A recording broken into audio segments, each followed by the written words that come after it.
Assalamualaikum warahmatullahi wabarakatuh.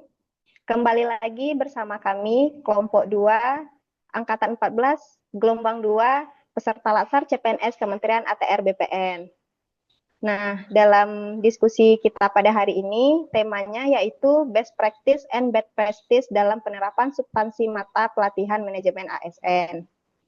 Nah, sebelumnya izin perkenalkan terlebih dahulu, nama saya Eka Sri Wahyuni, unit kerja saya itu dari Kantah Kabupaten Pesisir Selatan. Nah, untuk diskusi hari ini saya juga ditemani oleh teman-teman saya. Yang pertama ada Kak Cindy Aprilia dari Kantah Kabupaten Tapanuli Utara, dan Mas Elman Effendi dari Kantah Barito Utara, dan Kak Hesti Rahmiza dari Kantah Kota Sawalunto, dan Bang Muhammad Hirzi dari Kantah Kabupaten Aceh Tenggara, dan Bang Rahmat Setiadi dari Kantah Kuantan Singginggi. Seperti yang kita ketahui, manajemen ASN bukan hanya berbicara soal administrasi, tetapi juga bagaimana kita sebagai ASN mampu mengelola pelayanan publik dengan profesional, berintegritas, adaptif, dan berorientasi pada pelayanan. Untuk itu, kita harus melihat dua sisi nih, sesuai dengan tema diskusi kita pada hari ini. Yang pertama yaitu best practice, praktik baik yang bisa dijadikan contoh, misalnya inovasi pelayanan yang meningkatkan akses masyarakat, penerapan nilai-nilai ASN yang berhaklat, sehingga kebijakan pro terhadap kepentingan publik. Dan yang kedua yaitu ada bad practice, yaitu praktik buruk yang harus kita hindari, seperti penyalahgunaan wewenang, lemahnya pengawasan, atau perilaku yang mencederai integritas ASN. Nah, sebelumnya untuk lanjut ke tahapan diskusi kita pada hari ini, mari kita lihat dulu nih video terkait tentang bad practice dalam lingkup instansi sebagai pemantik diskusi kita pada hari ini. Kami sudah mencoba mengundang Kepala Kantor Pertanahan Kabupaten Sumeneb terkait SHM di perairan Gersik Putih, namun yang bersangkutan belum bisa bergabung bersama kami di kesempatan Metro Siang. Lanjutkan informasi, Menteri Agraria dan Tata Ruang Badan Pertanahan Nasional Nusron Wahid mencopot 6 dari 8 pegawainya buntut pemasangan pagar laut di perairan Kabupaten Tangerang, Banten. Dalam rapat bersama Komisi 2 DPR hari ini, Menteri ATR BPN Nusron Wahid menjelaskan 8 orang pegawainya sudah diberi sanksi oleh Inspektorat ATR BPN dan saat ini sedang dalam proses penerbitan SK pencopotan jabatan. Sedangkan untuk 2 orang pegawai bakal dikenai sanksi berat. Nusron tak membeberkan nama pegawai yang dicopot, namun ia hanya menyebut inisial serta jabatannya. Salah satunya adalah Kepala Kantor Pertanahan Kabupaten Tangerang. Mereka diduga terlibat dalam penerbitan SHGB SHM di kawasan Pagar Laut Tangerang, Banten.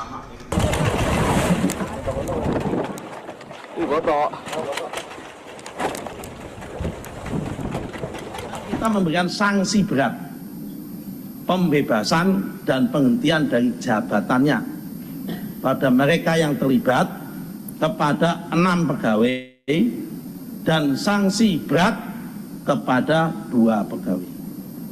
Nah, nama-nama pegawainya siapa saja kami nggak bisa sebut, ya kan? Kami hanya sebut inisial. Yang pertama adalah JS, Kepala Kantor Pertanahan Kabupaten Tangerang pada masa itu. Kemudian SH, ex Kepala Seksi Penetapan Hak dan Pendaftaran. Kemudian ET, ex Kepala Seksi Survei dan Pemetaan, kemudian WS, Ketua Panitia A, kemudian YS, Ketua Panitia A, kemudian NS, Panitia A, kemudian LM, ex Kepala Survei dan Pemetaan setelah ET, kemudian KA, ex PLT, Kepala Seksi Penetapan Hak dan Pendaftaran. Ini 8 orang ini yang sudah diperiksa oleh Inspektorat dan sudah diberikan sanksi oleh Inspektorat, tinggal proses peng-SK-an saksinya dan penarikan mereka dari jabatannya. Nah, itu tadi cuplikan terkait praktik bad practice dalam lingkup instansi ATR BPN, di mana yaitu ikut peran di pagar laut 6 pegawai ATR BPN dicopot. Nah, bagaimana nih tanggapannya dari teman-teman terkait cuplikan video tersebut? Dipersilahkan kepada teman-teman yang ingin menyampaikan tanggapannya. Baik Kak, izin menanggapi dari video berita yang sudah ditayangkan. Ya, boleh Kak Cindy, dipersilakan Kak Cindy. Oke Kak, dari video yang sudah ditayangkan dapat kita lihat bahwa peristiwa yang terjadi itu adalah adanya penerbitan SHGB atau SHM untuk area yang secara fisik adalah laut. Menteri ATR BPN Bapak Nusron Wahid memaparkan hasil audit internal dan menyatakan adanya keterkaitan pegawai dengan kegiatan penerbitan sertifikat tersebut yang kemudian dikenakan sanksi berupa pencopotan. Juga rekomendasi pencabutan lisensi untuk kantor jasa survei yang ikut terlibat. Menurut saya, Kak, isu pagar laut Tangerang ini mencerminkan problem klasik tata kelola birokrasi kita, di mana ketika kewenangan administratif itu berupa penerbitan sertifikat tidak diimbangi dengan kontrol internal yang kuat, maka bisa muncul celah penyalahgunaan. Ini memperlihatkan betapa lemahnya validasi teknis dan kurangnya integritas data spasial, yang sangat merusak kredibilitas instansi kita yang seharusnya jadi rujukan kepastian hukum, tanah, dan juga ruang. Mungkin itu sih, Kak, yang menjadi tanggapan saya dari video yang udah ditayangkan. Terima kasih, Kak. Terima kasih atas tanggapannya Kak Cindy atas cuplikan video tadi. Teman-teman yang lain, apakah ada yang mau menanggapi? Baik, Mbak Eka, izin menanggapi terkait dari kasus pencopotan pegawai BPN terkait dari pemasangan pagar laut. Dalam hal Ya, ini, dipersilakan Kak Isti. kasus ini juga merupakan contoh nyata dalam kegagalan implementasi manajemen ASN, di mana pegawai TRBPN yang terlibat proyek pagar laut tidak terdeteksi sejak dini melakukan tindakan melanggar integritas atau aturan sehingga terdapat kegagalan manajemen ASN dalam penanaman nilai berakhlak. Sehingga ini juga menunjukkan bahwa nilai akuntabel dan harmonis juga tidak dipegang teguh. Maka mereka terlibat dalam praktik yang merugikan negara dan merusak kepercayaan publik. Kemudian hal yang dilakukan oleh keenam pegawai BPN ini juga tidak mencerminkan nilai kompeten ASN, di mana hal tersebut terlihat dari pegawai yang tidak hati-hati dalam melaksanakan tugas teknis, seperti persetujuan surat ukur untuk penerbitan peta. Ini menunjukkan kelalaian atau ketidakmampuan dalam menjalankan tugas. Dan hal ini juga tidak sesuai dengan kode perilaku tiga kompeten, yaitu melaksanakan tugas dengan kualitas terbaik. Padahal kode perilaku tersebut harus dimiliki ASN Kementerian ATR BPN, apalagi dalam penerbitan hak atas tanah, karena untuk menghindari kerugian negara dan juga konflik agraria. Sekian, Mbak Eka. Terima kasih atas tanggapannya Kak Hesti. Nah, itu tadi terkait cuplikan yang bad practice-nya. Ada baiknya kita juga lihat dari sisi best practice-nya nih. Bisa diputar juga, bisa kita lihat nih cuplikan video dari best practice dari lingkup instansi ATR BPN.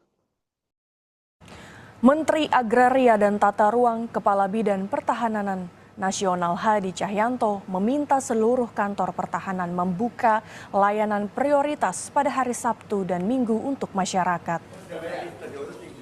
Saat berkunjung ke kantor pertahanan Kota Surabaya 1 dan 2, Hadi Cahyanto meminta seluruh kantor pertahanan tetap buka di akhir pekan.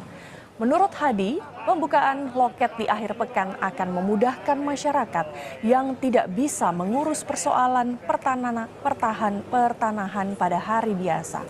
Selain itu, Hadi Cahyanto juga dengan tegas melarang adanya pungli di kantor pertanahan.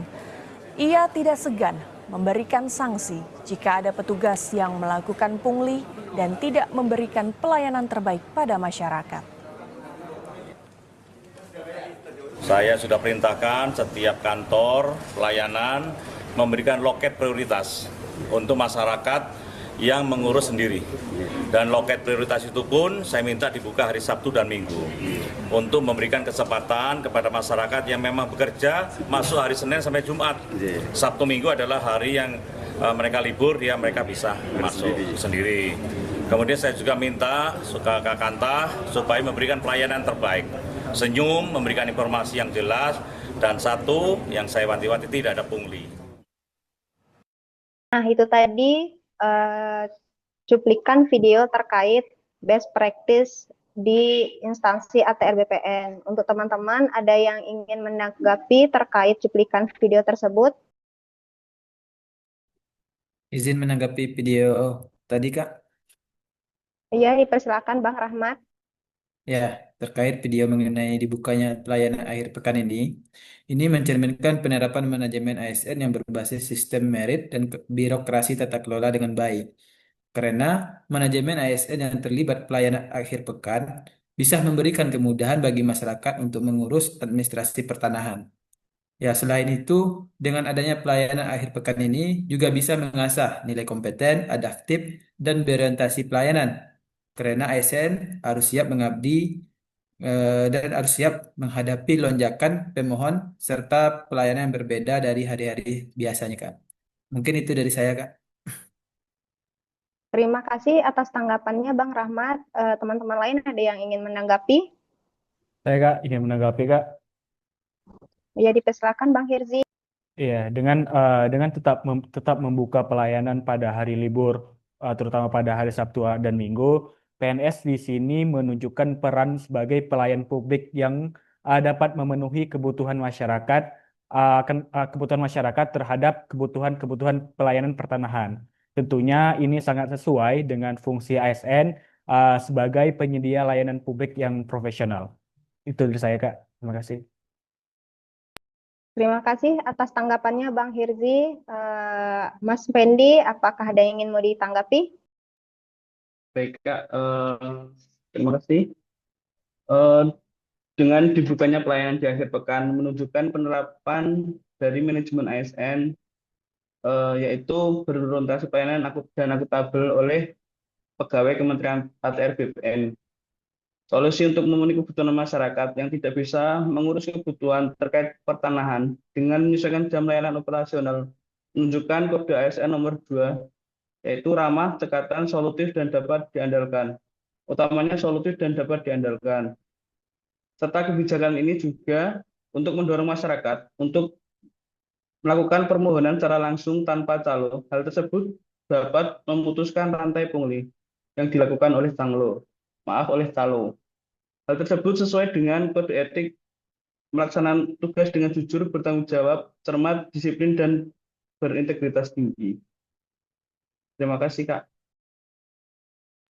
Terima kasih atas tanggapannya Mas Fendi. Nah, dari dua video yang telah kita saksikan tadi dan tanggapan dari teman-teman juga, kita udah melihat dua sisi nih, ada yang bad practice dan best practice-nya.